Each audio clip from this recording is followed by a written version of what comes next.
ಅವತ್ತಿನ ಕಾಲದಿಂದ ನಡ್ಕೊ ಬಂದಿದೆ, ನಡ್ಕೊಂಡು ಹೋಗುತ್ತೆ. ಜವಾಬ್ದಾರಿ ಹೊರಗುತ್ತೆ ಅಷ್ಟೇ. ಸರ್, ಅಬಕಾರಿ ಇಲಾಖೆ ನಿಮಗೆ ತೃಪ್ತಿ ತಂದಿದೆಯಾ ಸರ್ ಆ ಒಂದು ಖಾತೆ ನಿಭಾಯಿಸೋಕ್ಕೆ? ಅಲ್ಲ, ತೃಪ್ತಿ ಅತೃಪ್ತಿ ಅನ್ನೋ ಪ್ರಶ್ನೆ ಇಲ್ಲ. ಸರ್ಕಾರ ಮುಖ್ಯಮಂತ್ರಿಗಳು ಏನು ಹೇಳ್ತಾರೆ ಅದು ನಿರ್ವಹಣೆ ಮಾಡಬೇಕಾದ್ದು ಸಂಪುಟ ಸಹೋದ್ಯೋಗಿಗಳ ಕರ್ತವ್ಯ. ನಿಮಗೆ ಪೂರ್ತಿ ಮನಸ್ಸಿಲ್ಲ ಅಂತ ಗೊತ್ತಾಗ್ತದೆ. ಅಲ್ಲ, ಮನಸ್ಸು ಇಲ್ಲದೆ ಇದ್ರೂ ಈಗ ಆದಾಯದ ಮೂಲ ಕರ್ನಾಟಕ ಬಜೆಟ್ನಲ್ಲಿ ಇದು ಒಂದು ಆದಾಯದ ಮೂಲ, ಪ್ರಾಶಸ್ತ್ಯವಾದಂಥ ಆದಾಯದ ಮೂಲ. ಇದನ್ನು ಸುವ್ಯವಸ್ಥಿತವಾಗಿ ನಿರ್ವಹಣೆ ಮಾಡಿ ಕೊಟ್ಟಾಗ ಮಾತ್ರ ಹಣಕಾಸಿನ ವ್ಯವಸ್ಥೆ ಸರಿ ಹೋಗುತ್ತೆ. ಅದಕ್ಕೋಸ್ಕರ ಇದು ಸರಿಯಾಗಿ ನಿಭಾಯಿಸ್ತಾರೆ ಅಂತ ಕೊಟ್ಟಿರ್ಬೋದು.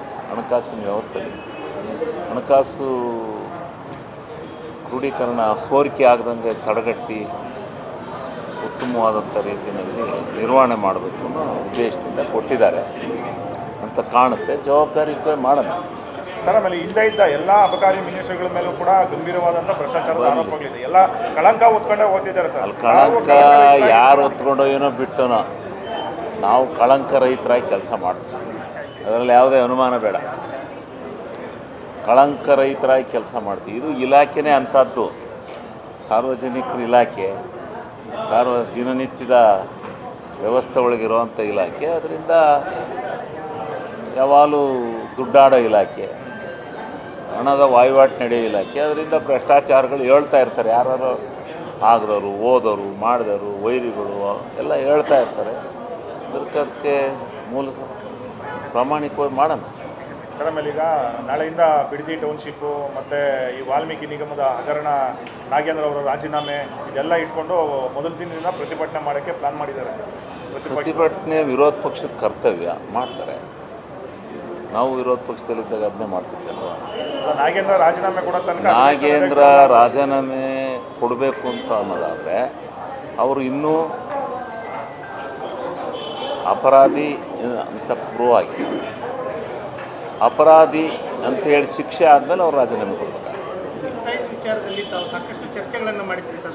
ಮಾಡಿದ್ದೀವಿ ನೋಡ್ರಿ, ಯಾವ ಖಾತೆ ಕೊಟ್ಟರು ಮಾಡಬೇಕಾದ್ದು ನಮ್ಮ ಕರ್ತವ್ಯ. ಯಾರಾದರೂ ಒಬ್ಬರು ಮಾಡಲೇಬೇಕಲ್ಲ. ಇರೋ 34 ಜನದಲ್ಲಿ ಯಾರಾದರೂ ಒಬ್ಬರು ನಿರ್ವಹಣೆ ಮಾಡಲೇಬೇಕಲ್ರಿ.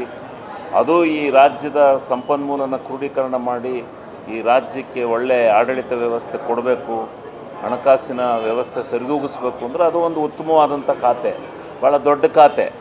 ನಿಮ್ಮೊಂಥರ ಚಾಲೆಂಜ್ ಅದು, ಯಾಕಂತಂದರೆ ಬಿಜೆಪಿಯವರು ಆ ಇಲಾಖೆ ಮೇಲೆ ಸಾಕಷ್ಟು ಆರೋಪಗಳನ್ನು ಮಾಡಿ ಏನಾರ ಮಾಡಲಿ ಆರೋಪಗಳು ಮಾಡೋಕ್ಕೆ ವಿರೋಧ ಪಕ್ಷದಲ್ಲಿರೋದು. ಅಲ್ಲಿ ನಡೆಯುವಂಥ ಆ ಭ್ರಷ್ಟಾಚಾರಗಳನ್ನು ತಡೆಗಟ್ಟಿ ಉತ್ತಮವಾದಂಥ ಆಡಳಿತ ವ್ಯವಸ್ಥೆ ತರುವಂಥ ಒಂದು ಮಾರ್ಗದಲ್ಲಿ ಹೋಗೋಣ. ಸರ್, ಆಮೇಲೆ ಈಗ ಶಾಸಕರಾಗಿ ಪ್ರಶ್ನೆಗಳನ್ನು ಹಾಕ್ತಾ ಇದ್ರಿ, ಹೌದು, ಈಗ ಮಂತ್ರಿಗಳಾಗಿ ಕೆಲಸ ಮಾಡಬೇಕಾಯ್ತು. ವಿರೋಧ ಪಕ್ಷದಲ್ಲಿ ಸುಮಾರು 15-16 ವರ್ಷ ವಿರೋಧ ಪಕ್ಷದಲ್ಲಿದ್ದು, ಈಗ ಶಾಸಕನಾಗಿ 3 ವರ್ಷ ಮಾಡಿದೆ. ಈಗ ಸಿಕ್ಕಿದೆ, ನೋಡೋಣ, ನಿರ್ವಹಣೆ ಮಾಡೋಣ.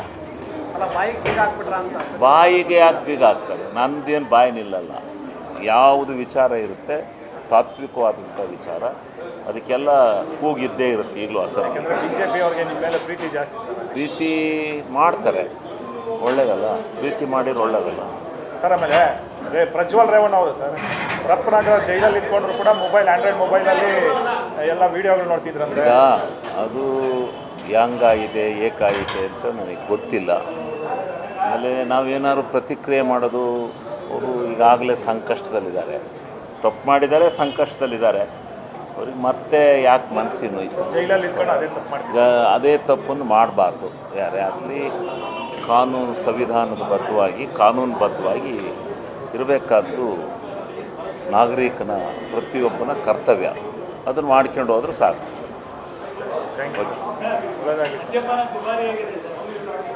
ನೋಡೋಣ ಏನು ದುಬಾರಿ ಐತಿ ಅಂತೇಳಿ ಪರಿಶೀಲನೆ ಮಾಡೋಣ. ಜಾಸ್ತಿ ಆಗಿ ನಾನು ಇನ್ನೂ ನಾನು ಚಾರ್ಜ್ನೇ ತಗೊಂಡಲ್ಲ. ನೋಡೋಣ ಏನಾಗಿದೆ ಅಂತ, ಆಮೇಲೆ ನಾನು ಹೇಳ್ತೀನಿ ಏನೇನು ದುಬಾರಿ ಐತಿ ಅಂತ.